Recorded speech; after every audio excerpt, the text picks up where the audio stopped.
Welcome back to Celebrity Radio. It's Alex Belfield talking to some of the country's biggest stars and some of my favourite people. And we've got one for you today. A man who shot to fame on telly with Whose Line Is It Anyway? And also, of course, with his own chat show. Before that, though, he earned lots more money being a barrister. I'm delighted to say that Clive Anderson joins us on the show now. How are you? I'm very well, thank you. Yes. I was a barrister for quite a long while. Though I operated in the world of criminal barristering, which isn't the best paid of all the work you can do in the law, but good fun nonetheless. Imagine what you could earn now doing media law or things like that, where you can charge £700 an hour for fighting nothing. It'd be marvellous. I know. I'm reduced to getting £700 an hour from you to be on this programme. My fee is whopping. You inspired me to want to do this because you made interviewing interesting. You didn't sit down with any reverence whatsoever. And I think that was sort of new, wasn't it, at the time? It was certainly very different. Well, yeah, it's like all things. You tend to do things almost, well, I find I do things more by accident more than design. I just found that given the chance to interview somebody, I was generally trying to be funny, but I think something of my legal background came into it. I felt more natural, it felt more fun to be cross-examining somebody rather than just saying, "Oh, you're marvellous, tell us that story of," or that we've pre-prepared or something. Somebody said that, and I hadn't really worked this out, that I was sort of doing current affairs interviews with largely showbiz stars. So it was a bit weird. So when it works really well, and when it doesn't, it goes horribly wrong. So and it's a bit of a risky procedure.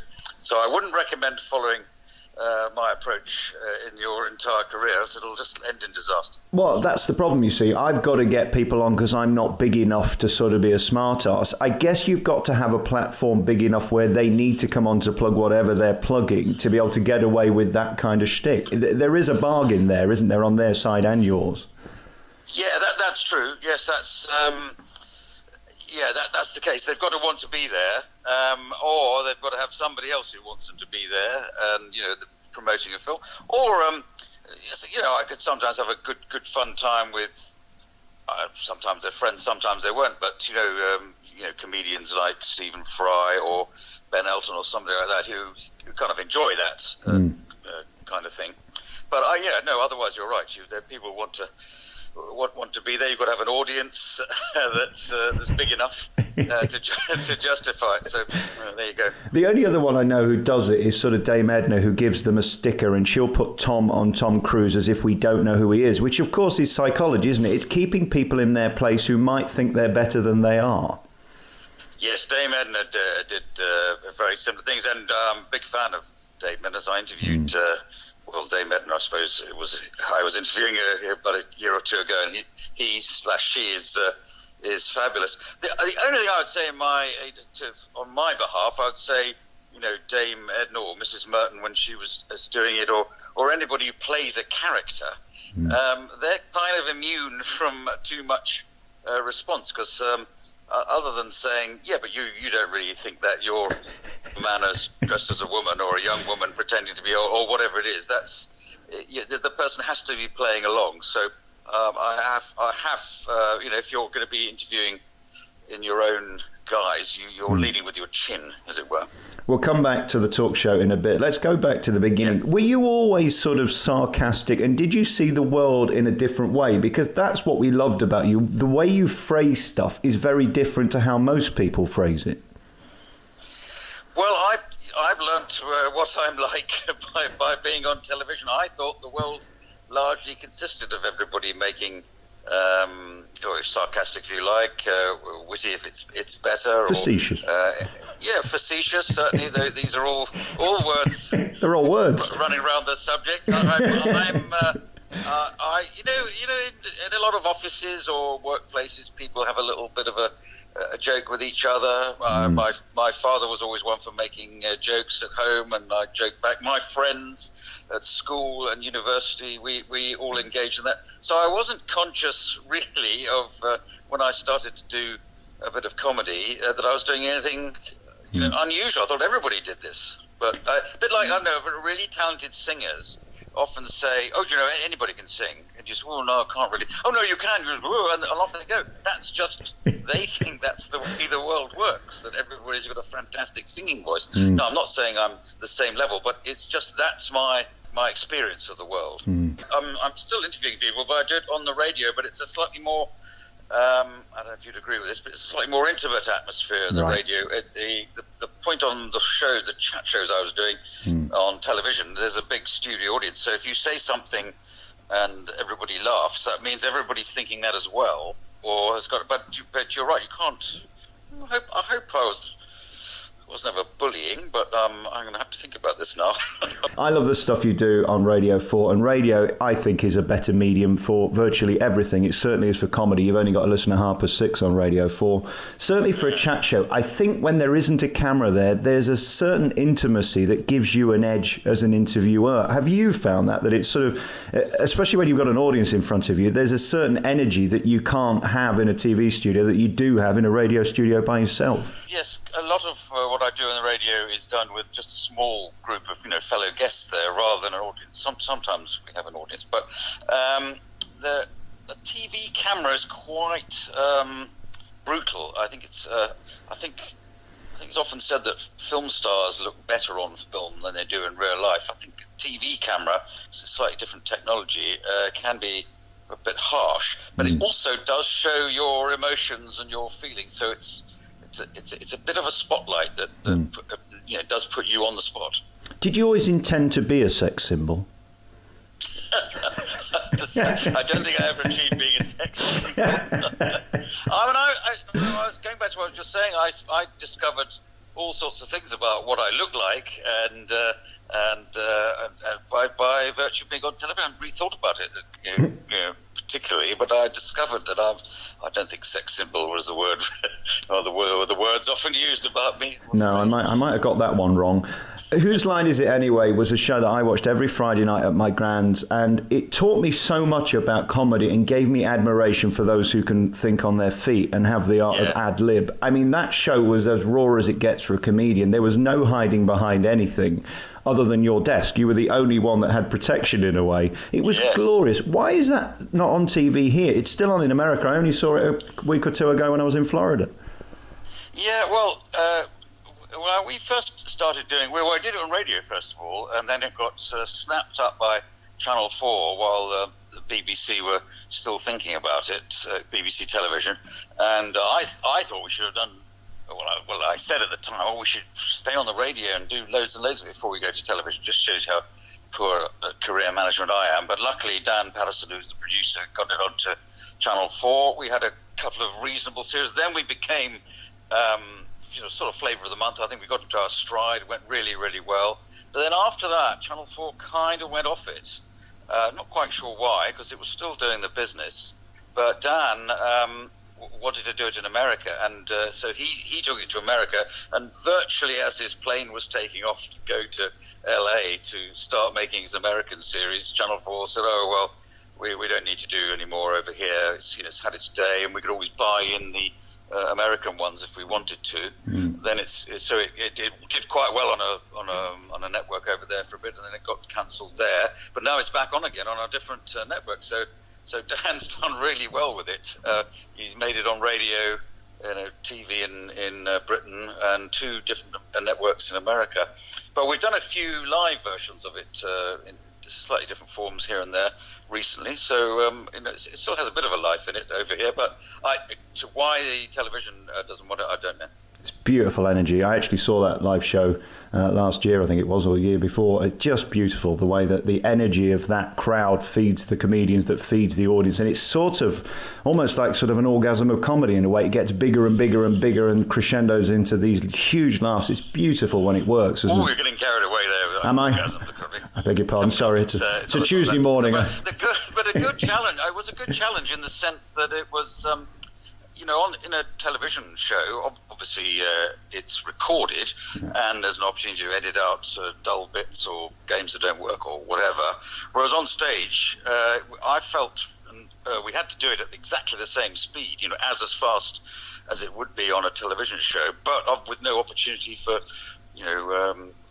cutting stuff out or tightening things up. So, and luckily, I had every confidence this would be the case, but luckily the improvisers were up to it and could proceed at the correct speed. So it was good fun. Just looking down your CV of the people you've worked with, it is extraordinary. I'm nervous doing that halcyon days of comedy stuff because I'm sure people in the 60s thought that 70s, 80s. But I mean, you got to work with some incredible people who are iconic today. Was there a defining moment for you when you thought you'd made it and you went, okay, this is fun now, I'm actually in the club? No, I never felt that. Because things come and go, and series come, series go. The moment for me, which I thought, this is a bit what's going on here. I was we did Whose Line on the television, then there was a meeting to talk about doing a chat show. Which luckily I wasn't at because I got held up in court so I arrived an hour late for an hour meeting, and they said, we've got, we've done the deal, we'll do a talk show in a few weeks' time, which was a bit of a rush, but had I been there, I'd have probably said, I don't know, perhaps we should leave it for a bit. I'm rather cautious about these sort of things. But then I thought, this is extraordinary. I've gone from not being on television at all to having 2 different series to present, and then I got to do some documentaries as well, and I thought, this is, here I am traveling in, I don't know, India or Africa or somewhere. I thought, this is fantastic. I can't say I'd made it and I was there forever, but I thought, I can't ask for much more than this, that I get to talk to, as you say, to big stars, got a comedy show, the Whose Line improv show, and I'm being allowed to stand in front of a camera in front of a beach or a railway or whatever in some exotic location. Incredible. So I was very pleased with all that. The last is the gift, isn't it? It's all very well getting the gig, but you can quickly lose it in this game. Is that what it's about now? Is that what you're most proud of, that you're still here? Because so many come and go, especially now with the word celebrity. I mean, it's so fleeting, isn't it? Well, I always think you've got to acknowledge you're lucky when things go well, and you've got a comfort blanket then to say, well, I'm a bit unlucky if things go badly, but I've been presenting a program called Loose Ends on Radio 4, which was created years and years ago for somebody called Ned Sherrin. It was a slightly different show in those days, but it's essentially the way we do it now. I'm interviewing people still. So it turns out this is what I know I'm put on earth to do, but it turns out that's what I'm allowed to do, is to interview people about their various projects. No, I took that over because sadly Ned wasn't well and then died, and so that it still, to me, seems this is a very recent thing. It's just something I've done. But then I look at the actual dates, and I've been doing it for 10 years, pretty well every week for 10 years, which is quite a big chunk of my broadcasting career. So I certainly enjoy doing it. But as you say, these things sometimes last, sometimes they don't. You only need a change of controller or change of policy, and out you go. Whether that's because you're no good, or if you survive, is it because you're good, or just people get used to you? I don't know. When I get sacked, I always blame the bosses. It's never anything to do with me. Well, I think you can do, because there's no point in agonising over it any more than when you are doing, when you are appointed. Can you honestly, hand on your heart, say there's absolutely nobody else in the world that could be doing the job? So you're lucky to get it, and you're unlucky to lose it, unless you do something spectacularly awful, which we try to avoid. But never know. There are those moments in your career when that can happen, whether it's just the media whipping it up. Does it ever become normal? Obviously, the Beegees is the best example of it. When you find yourself on a front page and everybody's talking about you, is that exciting? How do you react to a moment like that? Because that level of intensity is extraordinary, isn't it? Yes. Well, I mean, it was that was a difficult moment, but it's only in the the context of doing the program well or badly. It wasn't some sort of crisis of sexual harassment or misbehaviour like that. So I just had to sort of let's put it in context. It's just so I asked the wrong questions of the Beegees, and they took direct action. And funnily enough, there are examples of people walking out on interviews, but there's not that many. But a lot of people joke about it. So when Barry was one keen to go first, when he said, "Oh, it's not going very well, I'm going to leave," you sort of think, "Oh yeah, I'm sure somebody made that joke last week, or the week before. Not that. Oh no, he is going." Well, it seems like two of them got it and one of them didn't. That's what happened. I think two of them had seen you before and the other one wasn't quite sure. And again, you've got to blame the PRs on that. I mean, it's a ludicrous situation to be put on a show that they don't quite get what the format is. Well, I thought I was just doing a little light jollying along, but I'm perhaps I got it wrong, and they took a different view, and it's quite awkward to walk out of a TV interview because you're generally sort of taped into or clipped into microphones. So I recommend if you are going to walk out of it, just keep walking and don't worry.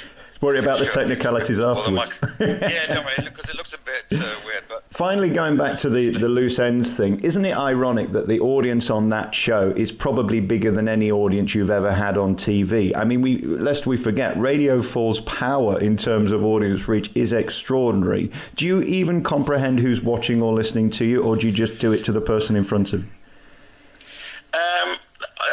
I just do it.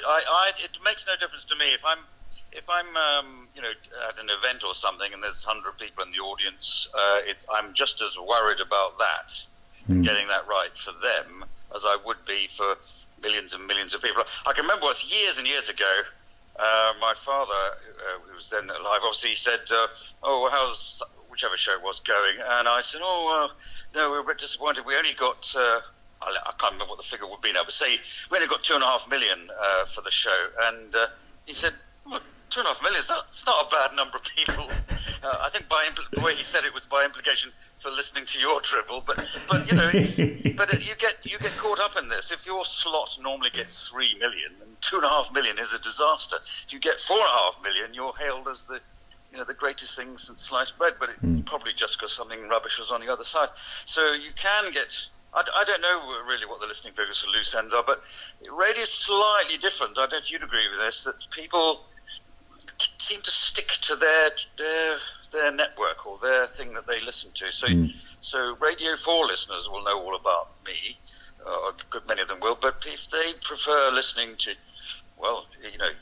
you or Radio 2 or Radio 3 or Radio 1, they'll have no idea that there is a program called Loose Ends and I'm still doing it. And they'll say, "Well, what's happened to you, Clive? What do you do at the moment?" "Oh, well, I do." People stick to their regular listening habits. I think even more than they do for television. Yeah, I think if they like you, they love you on radio because it's so intimate. You're in their kitchen, you're in their bedroom, you're in their bathroom, wherever they are listening to you. That's it. I'm very persistent in my promotional work. That's true. Enough about those rumours. Hey, listen, it's been lovely talking to you. Thank you so much for your time. What you do is so impressive. I wonder very finally, and you always ask the Parkies these type of questions, but has there ever been a moment you've sat in front of somebody and can't think of a decent question, or has everybody got something interesting about them? No, I don't think I've ever found I haven't got a question. I would say that, going back to something you asked before, I think the more famous the person is, I find the easier it is to ask a question, which sounds counterintuitive, because if somebody's really, really famous and you ask them a question, they give a really dull answer, even that's interesting. Because you discover that, he or she is a bit dull. Whereas if there's somebody who's only moderately famous, any sort of minor interest, you've got to do quite a lot of work just explaining to people in the audience who they are. Yes. And if they turn out not to be very interesting, it's a bit tiresome, isn't it? You hear somebody you haven't heard of and they aren't very interesting. Whereas you bring on a movie, Hollywood absolute superstar, and they mumble and look awful. Well, we've discovered something. No, you're right. I have a rule. If my intro's longer than the first question to explain who they are, I don't bother having them on, because there's probably no point. Yeah. You've had such a great career. Keep on keeping on. Thank you for the memories and the time. Clive Anderson, you can hear on Radio 4. And I'd love to see you back on the telly with a chat show, whether or not that sort of ship has sailed and things have moved on. But you're so great at what you do and never change. We appreciate it. I can lap this up. This is fantastic. And if only you were a controller of a TV station, my career would be assured. Either that, or if I could afford to pay you for this interview, either would have been nice, wouldn't it? Clive Anderson, thank you so much for your time. Okay. All right. Bye-bye.